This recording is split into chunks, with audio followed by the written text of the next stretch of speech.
Bonjour, bienvenue dans une nouvelle vidéo de Softbakers. Je suis Mohamed Lamijelled, un ingénieur en informatique. Je vous présente dans cette vidéo-là une introduction à la formation des services web. Dans cette introduction, je vais présenter quelques notions avant de commencer le coding. Ces notions-là, ce sont principalement c'est quoi la numérisation, quelques mots techniques qu'on utilise souvent en informatique et quelques architectures. Commençons alors par des notions de base. Nous, comme des informaticiens, on cherche toujours à transformer un problème au monde réel à une application ou un logiciel, mais savons tout d'abord que c'est pas tous les problèmes qui existent dans le monde réel sont calculables. Calculable ici, c'est-à-dire décidable, c'est-à-dire autrement dit, ce sont des problèmes qu'on peut le transformer en un programme informatique. Bien sûr, les problèmes du monde entier sont infinis et l'ensemble de problèmes calculables est même trop petit par rapport à cette illustration, mais juste pour qu'il sera visible, j'ai mis comme un cercle strictement inclus dans un cercle un peu plus grand, mais en réalité c'est plus grand que ça. Et dans les problèmes calculables, il y a pas mal de domaines. Dans chaque domaine, il y a des sous-domaines. Et nous, les informaticiens, notre tâche de numérisation, c'est de faire une projection pour une ou un problème dans un domaine ou sous-domaine et de le rendre automatique ou de le rendre une application.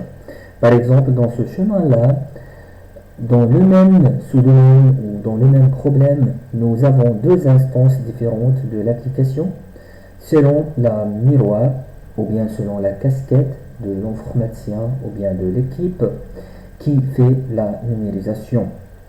Et ce qui rend les applis différentes et un ensemble de termes qu'on va l'expliquer par la suite.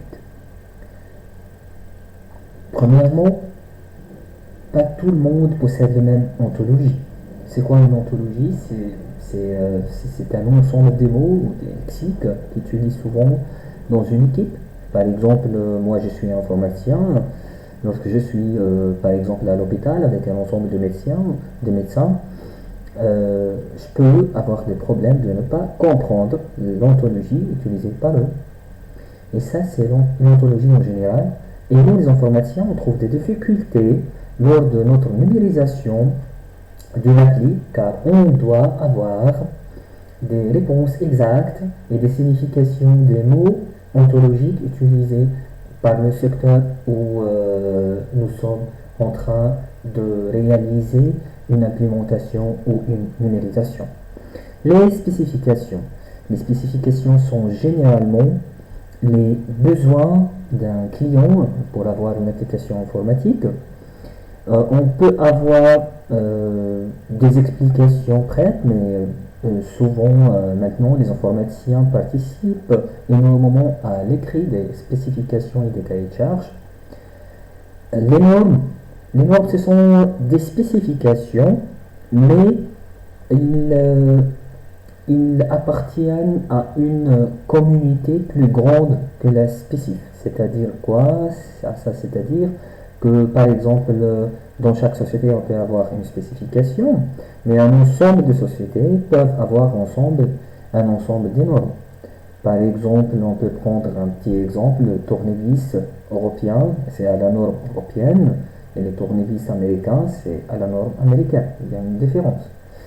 Le standard, c'est une norme, mais en plus, c'est une convention dans tout le monde entier, c'est-à-dire tout le monde décrit ou utilise ces normes-là de la même manière, comme les standards par exemple ISO, de l'OSI, de carte réseau. Donc tous les fournisseurs ou tous ceux qui fabriquent les cartes réseau doivent appliquer le même modèle de cette couche OSI sur leur carte pour que les cartes peuvent communiquer ensemble. Un algorithme, c'est vraiment un truc basique en informatique. Donc, un informaticien qui n'a pas des capacités algorithmiques trouve beaucoup de difficultés lors de son réalisation. L'algorithme ici, c'est un ensemble des méthodes ou des descriptions plus proches à nous les informaticiens que la spécification qui est plus proche au client par exemple. Un langage de programmation. Un langage de programmation, c'est un langage compréhensible et proche de la machine, mais pas de l'informaticien comme le cas d'un algorithme. La programmation, c'est de traduire un algorithme vers un langage. On peut souvent utiliser des méthodologies pour programmer ou pour coder. Donc, si on utilise des méthodologies à base des architectures, sachant que les architectures contiennent pas mal de normes, des spécifications, des standards, des algorithmes, des programmes, des méthodologies. Donc, tout ça est regroupé dans l'architecture elle-même. À ce niveau-là, nous sommes en train de faire le développement n'est pas un simple coding. Et même lorsqu'on fait un développement, nous pouvons orienter nos approches ou nos méthodologies vers la notion de composants, services, aspects, etc. C'est-à-dire ici, on parle de granularité ou l'unité de développement. Par exemple, si j'utilise le structural, l'orienté objet, d'une part, est-ce que je divise mon application à des modules ou des composants ou même des services qu'on va les voir par la suite. L'implémentation et les instances, une implémentation, c'est le résultat d'un développement de quelques spécifs, d'avoir une application, c'est-à-dire de transformer la numérisation, c'est-à-dire on peut avoir plusieurs implémentations pour les mêmes spécifications et même plusieurs instances pour une implémentation presque commune. Par exemple, c'est la même implémentation basée sur Java, mais voici, c'est la copie mobile, application mobile, et en J2E, par exemple, la copie web, ou même la copie desktop via le Java Standalone. Le logiciel ou l'application ici, c'est le résultat final de notre numérisation. Un logiciel ici, c'est un programme, autrement dit, qui permet de faire des trucs souvent été manuels par l'être humain, de les rendre automatiques faites par la machine. Un logiciel peut avoir une interface, il peut avoir des données, base de données par exemple, comme il contient pas mal de fonctionnalités. Donc, si on va définir le logiciel parmi ces sous-composants, on a donc les données, le traitement ou bien les fonctionnalités et l'interface, Graphic User Interface, GUI, qui va être l'interface client, c'est-à-dire une application, un logiciel. Pendant ces vidéos, on ne va pas voir vraiment une grande différence. Plateforme, elle peut regrouper un ensemble, par exemple, de logiciels de support différents, partie web, partie desktop, partie mobile, par exemple, un ensemble de web services encore, on parle ici d'une plateforme. Portail, le style d'information est un peu différent. Donc ici, la définition de tout ce mot-là change d'une personne à une autre. Donc, c'est pas des trucs sûrs et avec une définition exacte, mais juste lorsque je parle par la suite dans mes prochaines vidéos, le sens des mots c'est autour de ça. Je vais passer à décrire quelques architectures, et ici le choix des architectures n'est pas arbitraire. Je vais parler de l'architecture web. Ici, le mot web, c'est en W majuscule, c'est un nom, comme moi, Mohamed, c'est M en majuscule. Le web, c'est une application à installer dans un réseau nommé le Internet. C'est le réseau international comme traduction. Et encore, le mot Internet, c'est un nom propre, comme le web, il doit commencer par un majuscule. Je dis ça pour être prudent dans vos CV, par exemple, si vous êtes des jeunes diplômés, car ça c'est intéressant de mon côté, par exemple, de bien écrire le mot. Un ingénieur développeur web, par exemple, il doit au moins écrire correctement le mot web. Alors, ici, dans le réseau Internet, on a pas mal d'applications. On connaît, par exemple, l'application web, FTP, avec tout ce qui est Telnet et LDAP, les applications de messagerie à base des protocoles SMTP, POP, POP3, etc. Les applis MIME, MIME ici c'est comment décrire les extensions des différentes parties à installer sur Internet, qui sera nommé dans le web les ressources. Passons alors ici, si on va agrandir cette image-là, web, ici, on va trouver que l'architecture web est composée principalement des ressources. Ces ressources sont interconnectées via le protocole HTTP, le protocole Hypertext Transfer Protocol.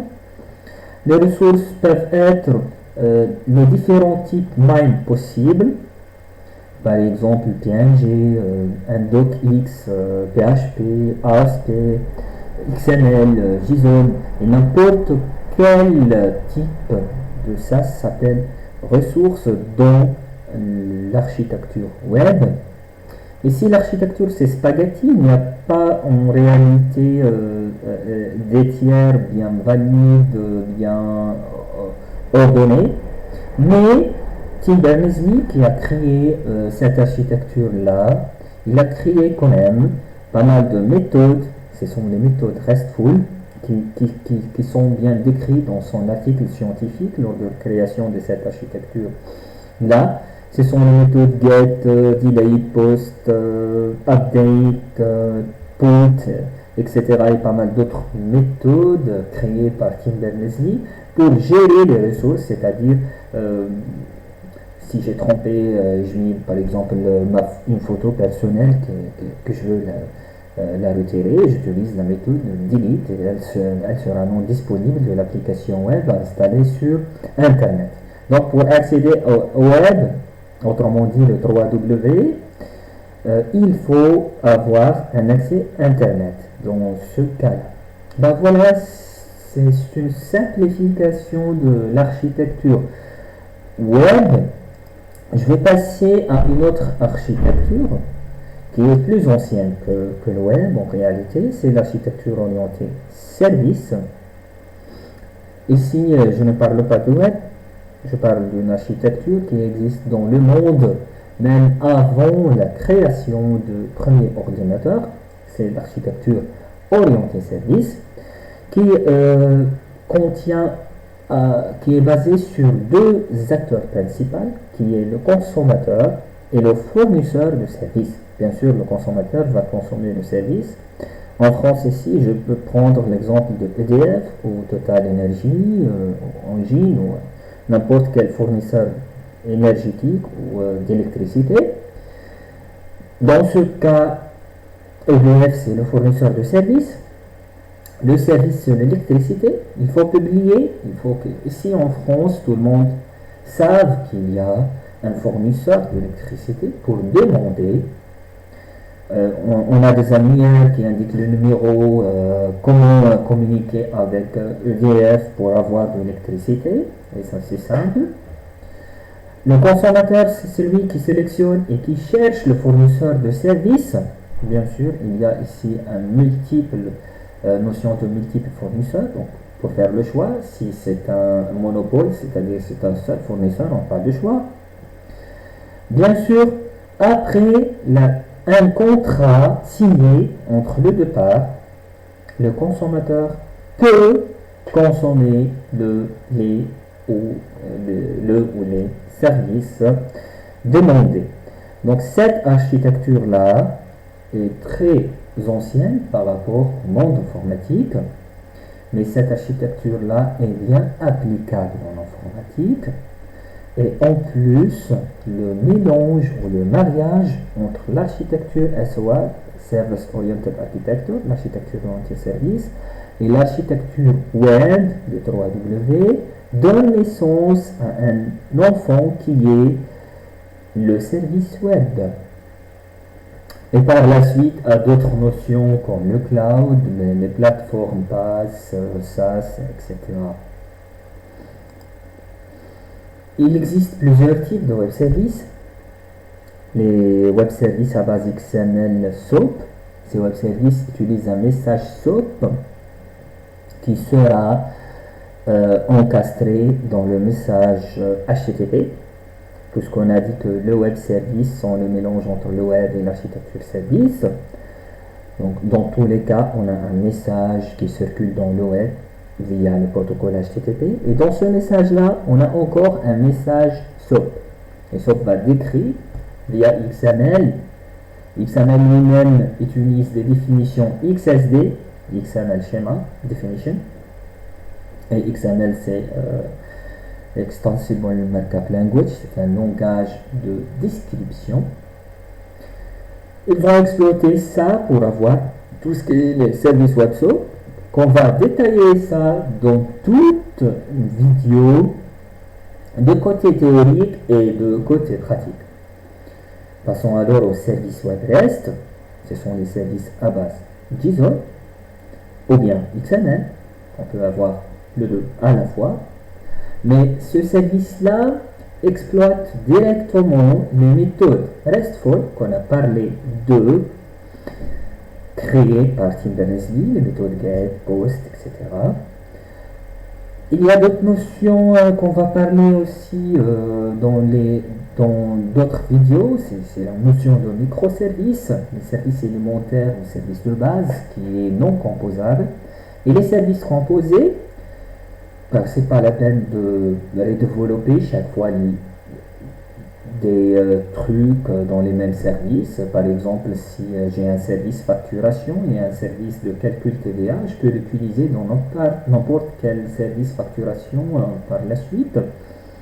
Donc il faut juste développer le service calculé TVA comme un microservice ou un service élémentaire, et par la suite on fait une composition de services pour avoir un service plus complexe qui est calculer la facture. Par exemple, ça.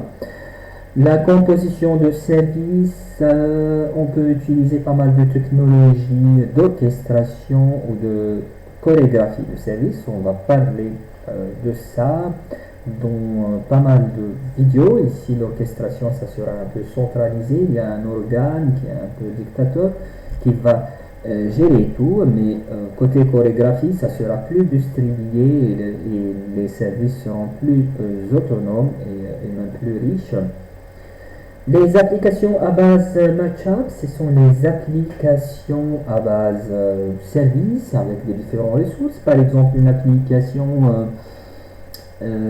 qui fait des études ou des métriques sur des influenceurs qui ont par exemple des comptes YouTube, donc on va utiliser l'API Web Service YouTube, des comptes Facebook, on va utiliser l'OpenGraph, API de Facebook par exemple.